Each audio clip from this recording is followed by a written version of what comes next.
Trinadapi sunichena Torariva sahishnuna Amanina manadena Kirtaniya sadahari Haranama Haranama Haranamaiva kevalam Kalo nastyeva nastyeva Nastyeva gatiranyata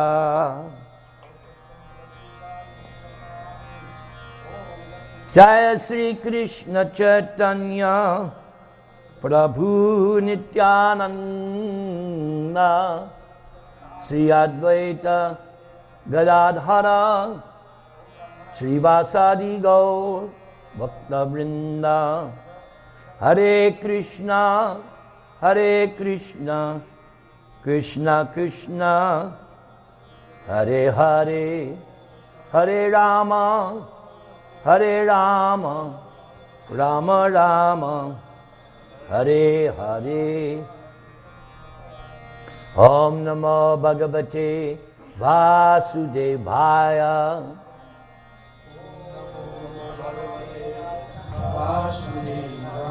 Om Namo Bhagavate Vasudevaya Om Namo Bhagavate Vasudevaya Om Namo Bhagavate Vasudevaya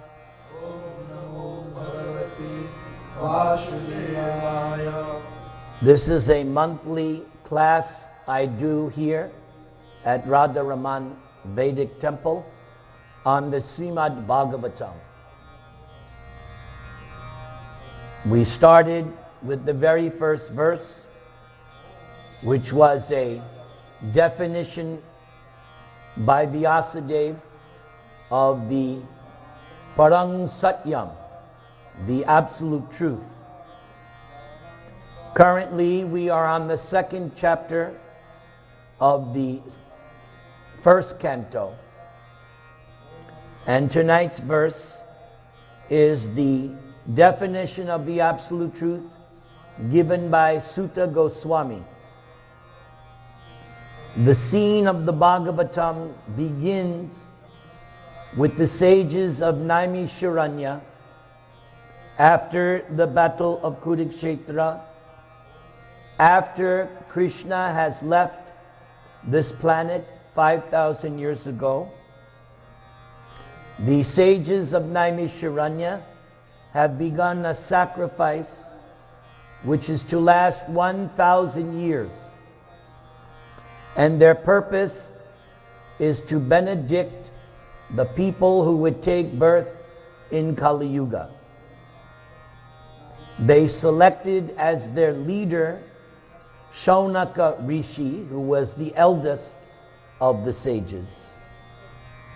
And they specifically wanted to hear from Suta Goswami.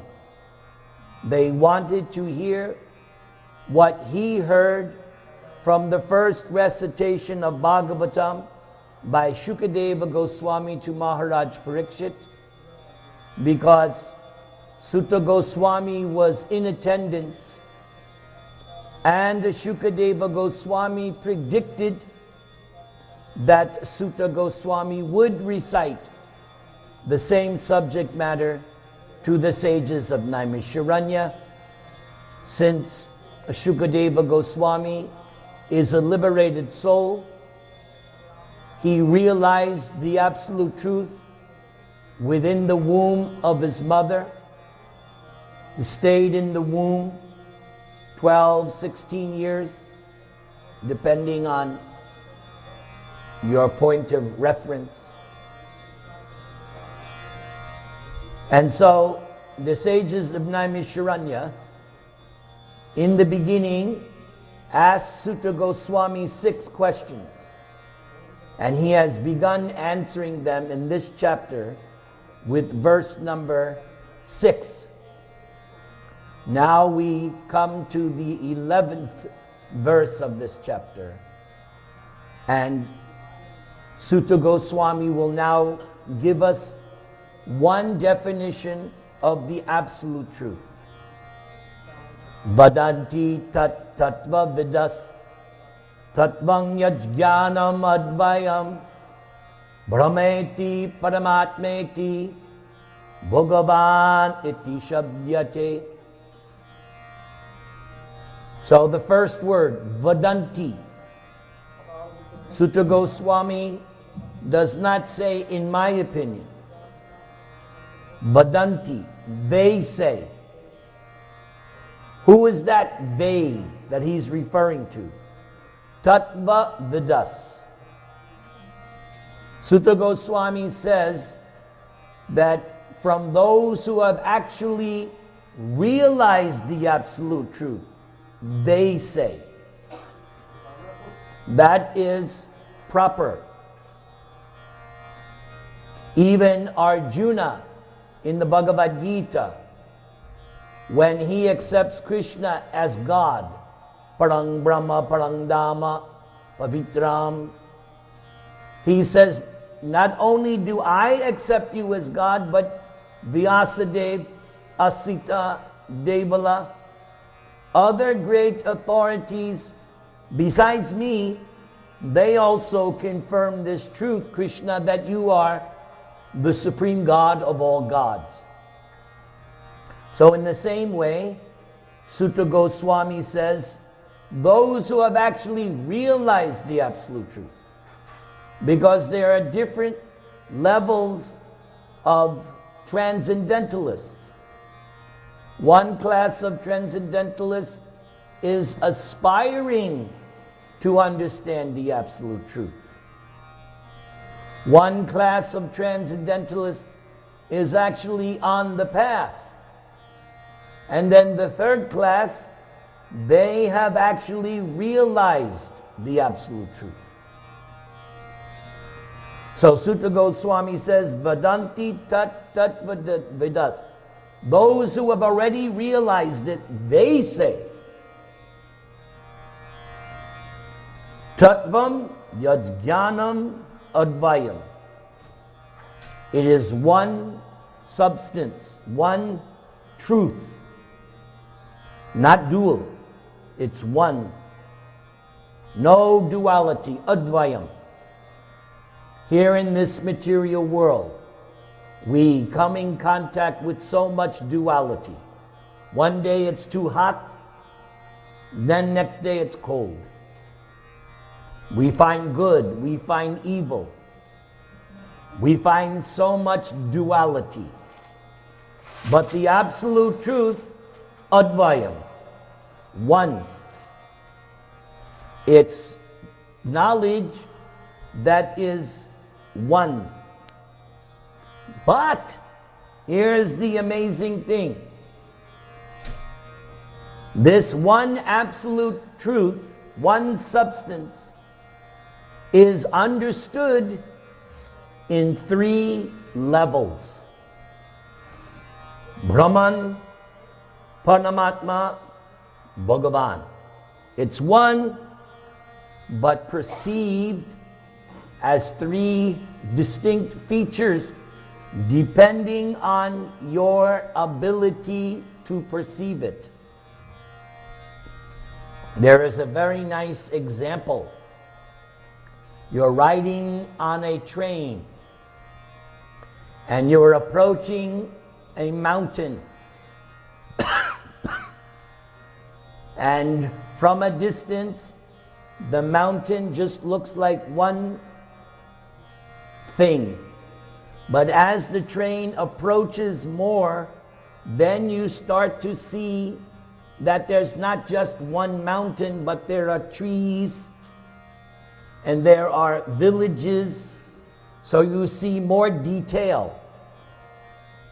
Then when you get off the train and actually enter one of the villages, it's a yet another experience. Distant, it just was one object. Or another example. Trees are usually green. Parrots are usually green. When a parrot is sitting in a tree, you may not notice the parrot at first because he blends in with the green leaves of the tree.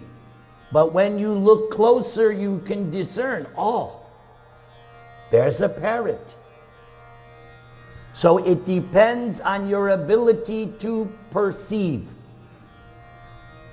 So Sutta Goswami is saying, the one non-dual substance or truth is one, but is perceived in three progressive levels of realization. The first level of realization is known as Brahman, all-pervasive, spiritual, non-dual, oneness, the spiritual energy. But that's only the preliminary or partial understanding. Like viewing the tree, but you cannot see the parrot, or the distant perception of a mountain, it just looks like one thing, but because of your distance, you cannot discern the specifics, the details. So Brahman realization is partial realization of absolute truth. Partial. It's not complete.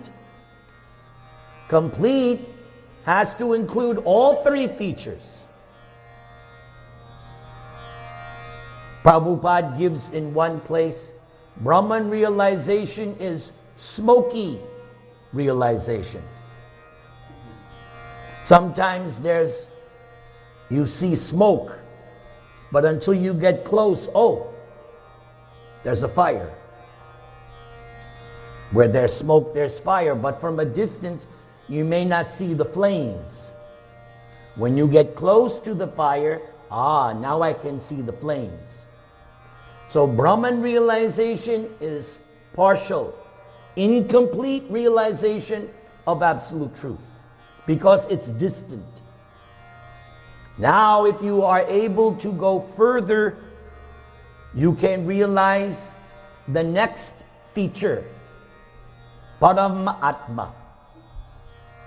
This subject of Paramatma is nicely and pretty fully described in chapter 13 of Bhagavad Gita. Much information given by the origin of Paramatma himself, Krishna, who was on your altar. He gives us much information about Paramatma, the Supreme Soul. There's Soul and Supreme Soul. The first lesson of Bhagavad Gita, Krishna says, you are soul, not what you see in the mirror. Krishna says, first lesson, chapter 2, you are not that body. You are not your mind. You are not your vehicle. Yantra Rudhani Mayaya, chapter 18. The soul is sitting on a vehicle, just like I would dare to say most of you came in a vehicle to the temple. Your vehicle is now parked somewhere. You're here, your vehicle is there. You're not your car. You may have a Mercedes, you may have a Hyundai. You're not your car. You're not your taxi cab. You are different, distinct. When you're in the vehicle, it looks like one unit. But when you come out, now you realize separate identity. Same way, you, the real you, is distinct from your body, just as you are distinct from your car. I don't come up to you and say, hello, Honda. If I came up to you and said, hello, Lexus, you would think, what happened to Narantara? He's gone crazy. I'm not my car. So it's also, in the same way, ludicrous to address each other in terms of this body, because that's not who you are. That's Atma. In Bhagavad Gita chapter 2, there are 20 verses which describe both positively and negatively what is Atma. 20 verses. But then there's something else, something different, Paramatma. And in the Bhagavad Gita, it is very clear. There is a clear distinction between Atma and Paramatma. And they are eternally different. Not that Atma can become Paramatma. No. Two distinct truths. Because that's not me. I'm just going to quote to you what Krishna says in that 13th chapter of Bhagavad Gita. Krishna says, in the body, there are two knowers of that body, or knowers of the field. You know what's going on in your body. I don't know what's going on in your body. I don't know what you're feeling right now. Maybe you have some pain somewhere. Maybe you're thinking of, I don't know what's going on in your body right now. So you know what's going on in your body. You don't know what's going on in my body. You don't want to know. It would be complete hell if you knew what was going on in somebody else's body. You have a hard enough time dealing with your own. You want to know what's going on in somebody else? You want to feel all those aches and pains and anxieties? That's God's mercy that you only know what's going on in your body. But Krishna says in the 13th chapter of Bhagavad Gita, the difference between me and you, Arjuna, is that I know what's going on in everyone's body. And that's why he is Param Atma. And because Krishna is absolute, transcendental, he does not experience the pains and pleasures knowing what's going on in everyone's body. He is aloof. He's there, he knows everything, but he is not affected. He's not affected. That's why this 13th chapter of Bhagavad Gita is so important. To know the distinction between Atma and Paramatma. What else is there about Paramatma? The following. Krishna says in that 13th chapter, Anumanta Upadrashta. I am witnessing everything that's going on in your life. In your heart, Paramatma is sitting and he's witnessing everything that's going on. And the other thing that Paramatma is doing, sanctioning, giving permission. Just like your children, especially when they were younger, before they went to college, you were the ones saying, yes, you can do this. No, you cannot do this. Don't you have to do that every day with your children? Right? That's what mother's job is. He's out working all day. You're the one at home with the children. No, you can't do this. Now you must do this. Yes or no? Yes. So Krishna is the same way in our bodies. He's the one who's saying, oh, you want to do this? No, not now. He is the one who is sanctioning, thumbs up or thumbs down. Right now there's a basketball game going on. Krishna is playing both sides. And he's dictating, okay, now you shoot and miss. Okay, you, go ahead, shoot and miss. He is the one who's sanctioning, yes. Now someone may say, well, What determines when Krishna says yes or no? Pious activities. Those who have performed pious activities, Krishna gives thumbs up. Those who have done impious activities, nope, thumbs down. That's why it's important to always act piously, not sinfully. Otherwise, it's very clear in the Bhagavad Gita, Mogasha Moga Karmano, Moga Jnana Vichet. The non-devotees, the demons, Moga, bewildered, baffled in their endeavors. Here's a classic example. Hiranyakashipu. Krishna was in his heart twice as super soul, and he was hiding inside of Hiranyakashipu.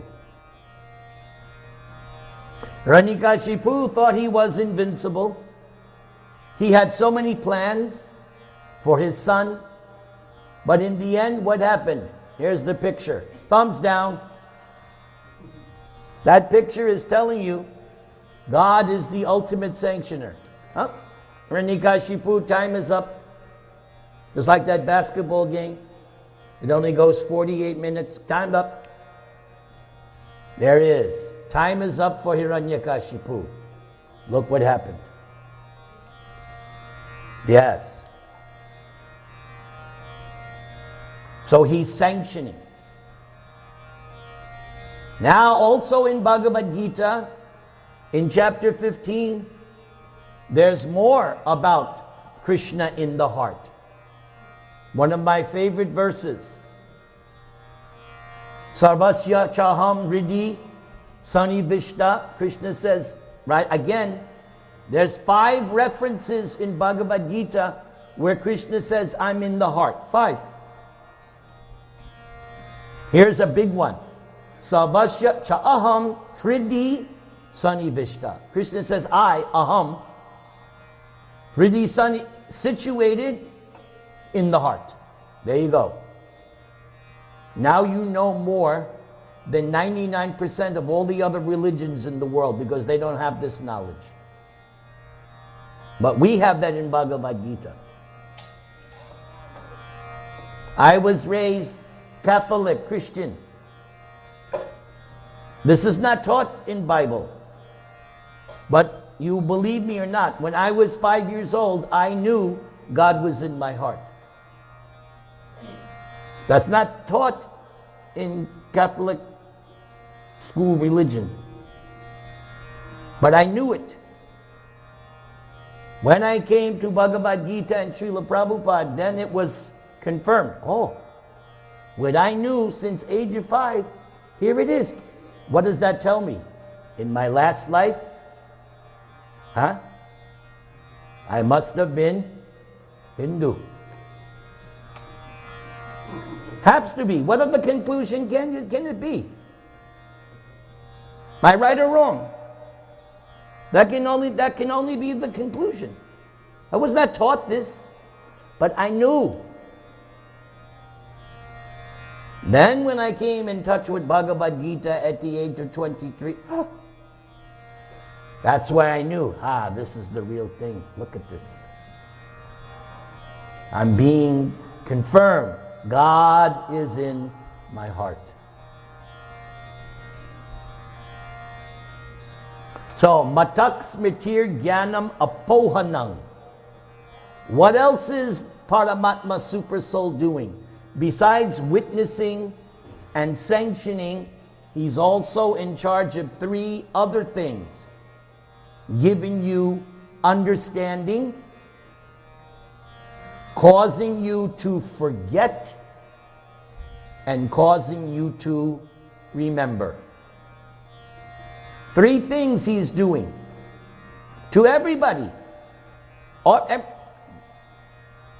Hiranyakashipu, Krishna was in the heart of Hiranyakashipu, helping him how to become first-class demon. Krishna was in his heart telling him, oh, you want to be a demon? Do like this. Do like this. You want to forget me more and more? act sinfully, more sinful. Same thing for us. If you're a devotee, Krishna is giving you the understanding. This is clearly stated in chapter 10. Dadami buddhi yogam tam. Dadami, first person. Krishna says, I give. God gives as well as takes. So Krishna says, I give buddhi yogam. Buddhi, you all know that word. Intelligence. Yogam, the intelligence how to connect. That's yoga. Yoga means, some people think, especially Westerners, oh, yoga means I do some pose and now I'm spiritual.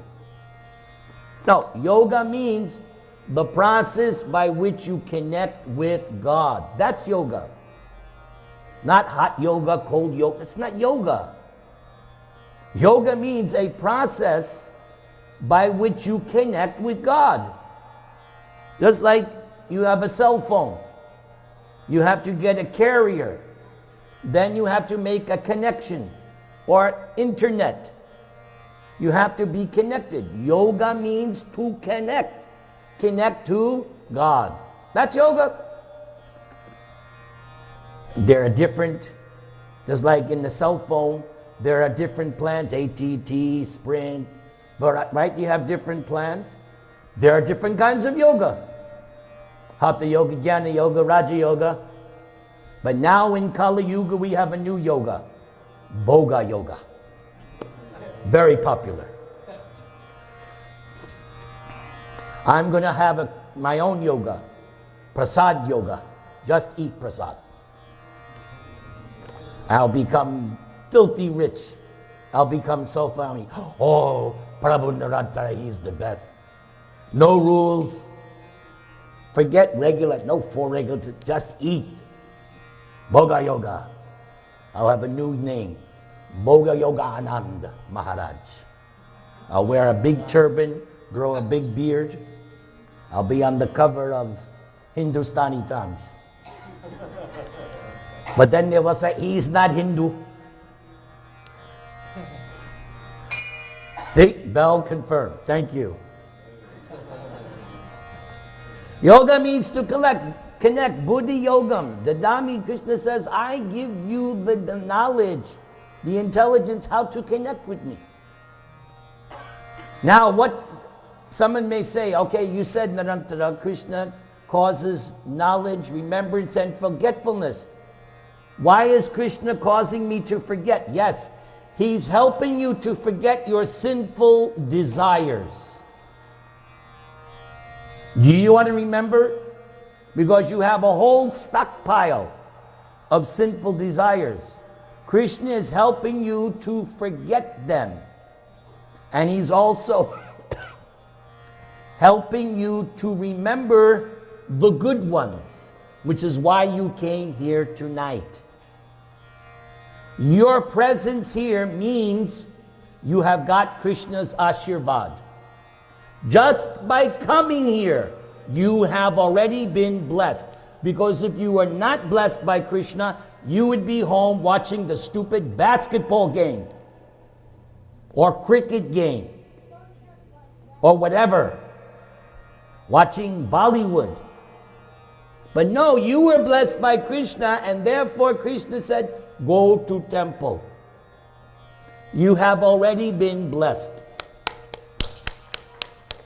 Just the fact that you came here. And the more that you look at, don't look at me. I'm not worth looking at. What do you see on the, there you go.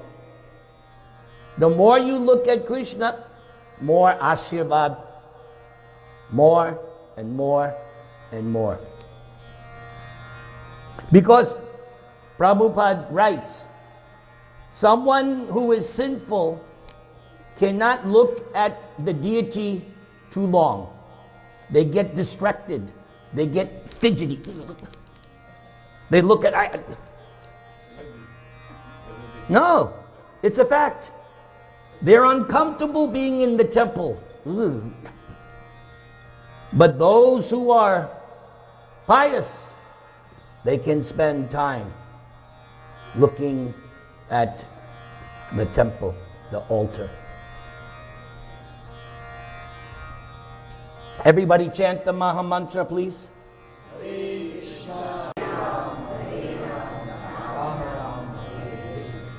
So, we have discussed now 2 levels of absolute truth. For those who came late,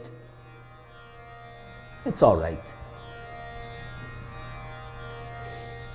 For those who came late, tonight's verse is the definition of the absolute truth by Sutta Goswami.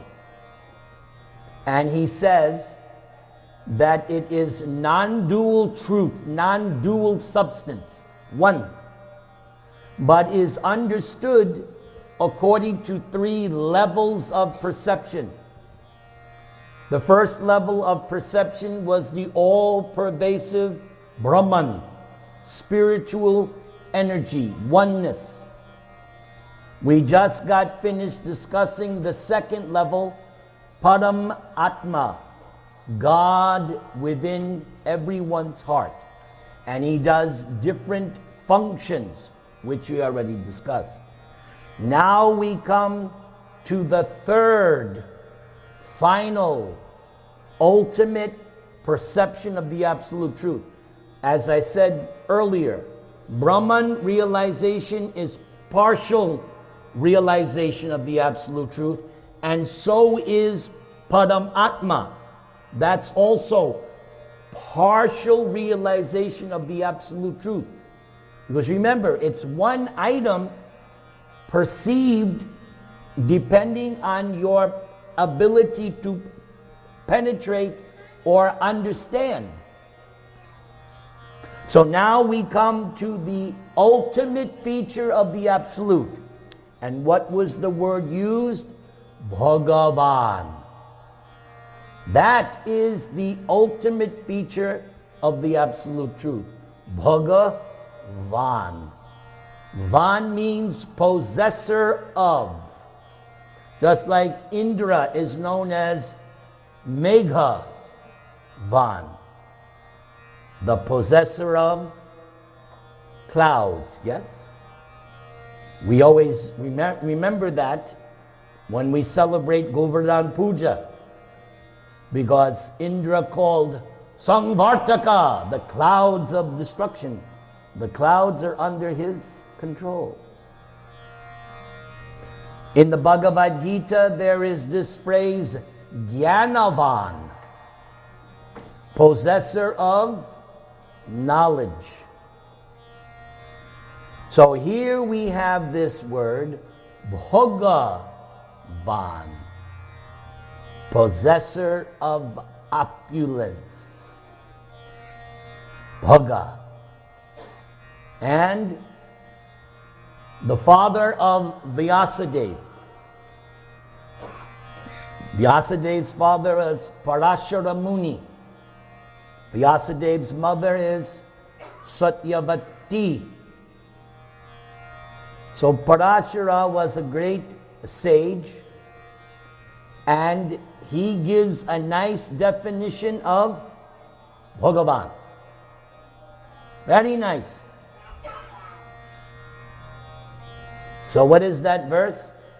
Aishvarasya samagrasya viryasya yashasa sriya jnana vairagyos chaiva shanam bhaga itingana.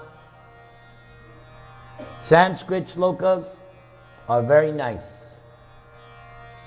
I learned that shloka in 1973. And I have not forgotten it.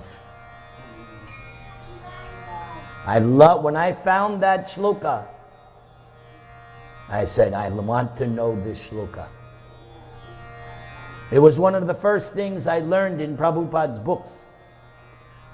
Prabhupada discussed the 6 opulences of the Godhead, but he didn't give the verse. Then there was a Back to Godhead magazine, and Prabhupada quoted the verse in a lecture. That lecture was transcribed in the Back to Godhead magazine.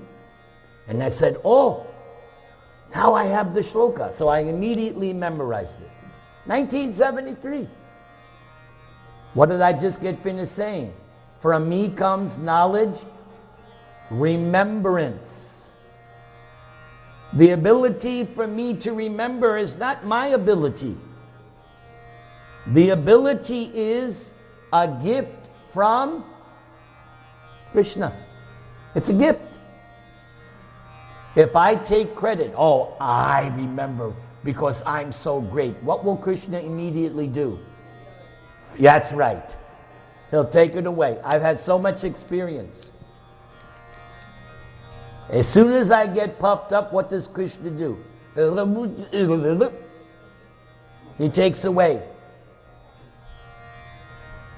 Therefore, I always begin my lectures, Trinadapi Sunichena, just to remind myself, don't get crazy. Remain meek and humble. So Bhagavan possesses 6 opulences. These opulences he possesses simultaneously to an unlimited degree. Therefore, in the next chapter, there will be a verse. Again, Bhagavan will appear. That verse in the next chapter is the root, you could say, of the Bhagavatam. Ete changsakala pumsas, here it is. Krishnas tu Bhagavan Swayam. But I'm not going to, that's another lecture coming up down the road. But this word Bhagavan is very important. It's the ultimate phase of the absolute truth. And Bhagavan is the possessor of all these opulences unlimitedly at the same time. We also have opulences, but none of us can claim I have all of them, and neither, even if you did have all of them, you cannot claim that you have them unlimitedly, because I'd first of all want to see your bank account. None of you here are thinking my bank account is unlimited. You wish it was, but you know you can't say that. You know it. Because even if you did, the government would take 90% of it. But suffice it to say, you all know. So the first word, Aishvarasya. Aishvarasya means Bhagavan has all the wealth. All of it. Unlimitedly. Unlimited wealth. Aishvarasya samagrasya viryasya. He has unlimited power. He does not have to work out at the gym or take steroids. Krishna demonstrated that when he was 1 month old in the lap of his mother when Putana came and tried to kill him. Krishna demonstrated that he did not have to go to the mystic yoga factory to become God. He was already Bhagavan as a 1 month old child, able to kill Putana. Putana had already killed hundreds of babies. But she could not kill Krishna. Why? Because he has all strength. Also, at the age of 7, Krishna lifted the hill known as Govardhan, held it 7 days, 7 nights, just with his pinky. Huh? The description of the Bhagavatam is, just like a child may pick a mushroom and hold it effortlessly. Any child can do that. Krishna was holding up Govardhan Hill effortlessly. So he has unlimited strength. Unlimited. Viryasya Yashasha, fame. Krishna is famous not only in India. Thanks to Prabhupada, Krishna is now famous in America. All over the world. Yes. If you travel, you'll see how famous Krishna is. I go to South America. They also know about Krishna. Kakani, you've done a lot of traveling around the world, right? Wherever you go, somebody knows about Krishna. And that's just earth planet. Heavenly planets, they know about Krishna. So he has all fame. Yashasasriya. Let's ask Radharani. Radharani, how beautiful is Krishna? What do you think she's going to say?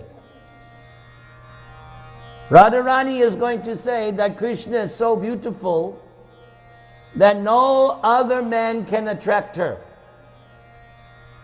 Same way with Sita. Sri Radha Raman Bhagavan Ki. If you ask Sita, who is she going to say is the most beautiful? Ram. That's why there was no question of her yielding to Ravana. But I'm going to consort with this pig? And she said so in so many words herself. Whenever Ravana would try to coerce her, she would soundly rebuke him. Disgusting. Yes. So whether it be Sita or Lakshmi and Narayan, Radha and Krishna, they're going to play. There's even the description. When they were churning the ocean of milk, the demigods and the demons were churning the ocean of milk. So different things were being produced from the churning. And one of the things produced was Lakshmi. So Lakshmi, when she was produced, was looking for her husband. She looked at the demons. Unfit. She looked at the demigods. Unfit. But then she saw Vishnu. Aha. He's worthy. He's fit. And she gave. The demons have these qualities. Demigods, they're nice, but not like Vishnu. So Lakshmi said, And there are other examples too. Rukmini. Rukmini was supposed to be married to Shishupal, but ever since she heard from Narada about Krishna, that was it. And she said, if I can't have Krishna as my husband in this lifetime, I'll take 100 births, if necessary, to have Krishna as my husband. Kalindi was living in the Yamuna River. Her father built her a palace within the Yamuna. She also told Krishna, I have been waiting. I have made up my mind. Only you can be my husband. There are many examples of this. They know. They know nobody can compare. So he has all the beauty. Okay, say you're a very handsome man, you're a very beautiful woman. How long? Those of us who are in our 60s now, what happened? Huh? We were young, handsome, beautiful. Yeah, you can say. You can say. But most of us cannot say. Otherwise, why are we wearing the henna?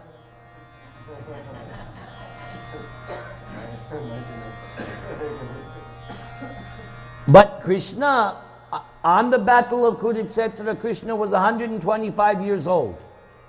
But you looked at him, he didn't look more than 16. Big difference. Big difference. Navayovanam. He does not get old. If I could live to be 100 years old, my God, I'm not going to look even what I look now. But Krishna was 125, he still looked youthful. He still looked like Cupid, new Cupid.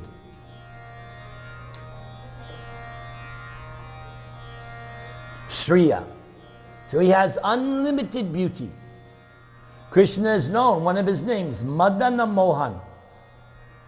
He can bewilder Cupid. And Radharani, Madan Mohan. That makes her more powerful. Because she can bewilder Krishna. Not you, not me. She can. He becomes so bewildered by Radharani, he can understand what's going on. That's another discussion. Give one example. Not now. Then we'll get off track. I have to finish the verse. All right, one quick example. One time Krishna was hiding from the gopis. He hid in the bushes and he manifested 2 extra arms to make him look like Narayan. The gopis came, oh, it's Narayan. The gopis paid their obeisances. Now Krishna was holding up 2 extra arms, but when Radharani came, he could, and he had to reveal himself that it was Krishna.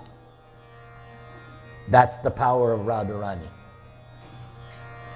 He can't hide in front of her. From the other gopis he can hide. Not from Radharani. He tried his best to keep up the 2 extra arms. Her love is too strong. Good enough? Yes. Shriya, Jnana. Krishna has unlimited knowledge. Just for example, I have read Bhagavad Gita in my lifetime cover to cover many times. Still it remains fresh and new. Kakanaji, you read Ramayana every year, right? You do that. You get bored with it? No. It's fresh, isn't it? It's fresh and new. The knowledge of God is unlimited. Jnana. And then the last opulence, Vairagya, which is, in some opinions, the most important. He is actually detached. Ram was detached. How was he detached? When it came time to go to the forest, did Ram go, I don't want to go? Was that Ram? He gave it up, no problem. Even they were trying to bring him back and they gave so many arguments. Bharat said, I'll take your place. What did Ram say? Nope. Ram was supposed to live in a palace with all comforts. He chose to live in the forest for 14 years.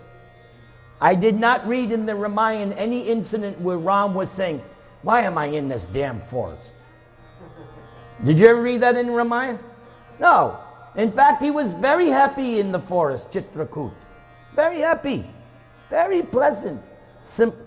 Yudhishthira the same way. Yudhishthira at one point said, you know what? I'm much more happy being in the forest and ruling the kingdom. Because he could be with the rishis and the sages. So if it's true for someone like Yudhishthira, what to speak? So Krishna, God is renounced.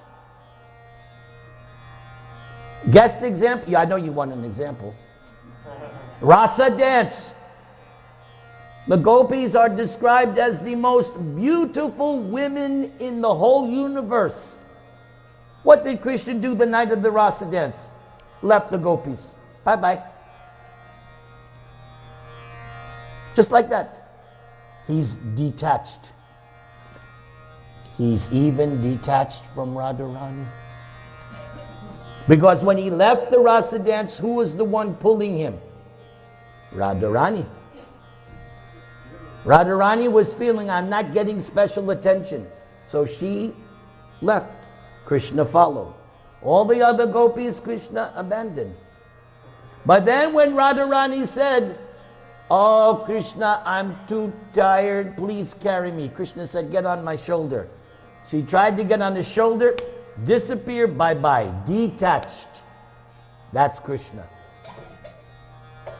Same way, when Krishna, there's some instances when Krishna would defeat a kingdom or a demon, he didn't take the kingdom. He was detached. Ram was the same way. When Ram defeated Lanka, he didn't take over Lanka. What did he do? He put Vibhishan, installed Vibhishan. He could have said, this is now my kingdom. He's detached. No, I'll go back to Ayodhya. I'll be happy in Ayodhya. He's detached. A greedy, materialistic person, Ravana, Hiranyakashipu, Kamsa, they always want more, more, more. Never satisfied. They're not detached. Demon is not detached. Demon, Dhritarashtra, my favorite example. Dhritarashtra should have given half of after the 13 years, the deal was, they all said, you live 13 years, after that 13 years, we'll give you what's actually yours, Indraprastha, half the kingdom. But after the 13 years, Dhritarashtra still wouldn't do it. Why? He was too attached. Because they all knew. Why do you think Duryodhana said, I won't even give them the amount of land on the needle point? Why? Because he knows if I give them even 5 villages within time, they will usurp us just by their potency. Because what would have happened? All the people of Hastinapur would have went to Indraprastha if they had the choice. Because the Pandavas' character and nature is so stellar. They're so far superior to Duryodhana and his bunch. There's no comparison. I'll give you a choice. Let's say there's 2 countries, America and Ayodhya. In America, you can have Obama, but if you go to Ayodhya, you can have Ram. Where are you going to go? Anybody who stays in America, well, you get what you pay for. If Ram was living right now, would you not all go to Ayodhya? If Ram was right now on the planet? I'm sure you would. You would be getting your visa, you would get your ticket right now. You would stop this lecture. Sorry, Prabhu. And you'd be on the, book my ticket for Ayodhya. Right, because you know better. We would love Ram Raja. We would love it. We don't get Ram Raja. We get Kali Raja. The United States of Kali. Learned transcendentalists who know the absolute truth call this non-dual substance Brahman, Paramatma, or Bhagavan. Hare Krishna, Krishna Krishna, Hare Hare, Hare Rama, Rama Rama, Hare Hare. Hare Krishna, Hare Krishna, Krishna Krishna, Hare Hare, Hare Rama, Rama Rama, Hare Hare. Hare Krishna, Krishna Krishna, Hare Hare, Hare Rama, Rama Rama, Hare Hare. Hare Krishna,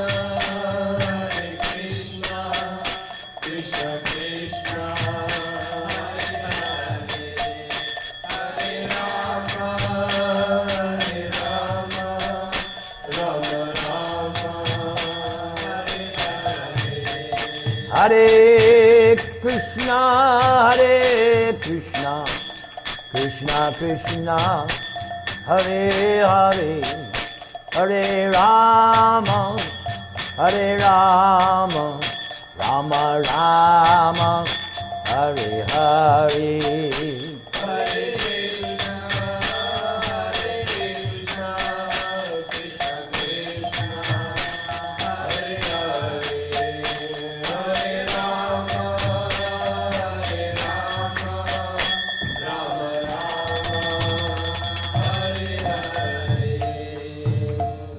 Thank you very much.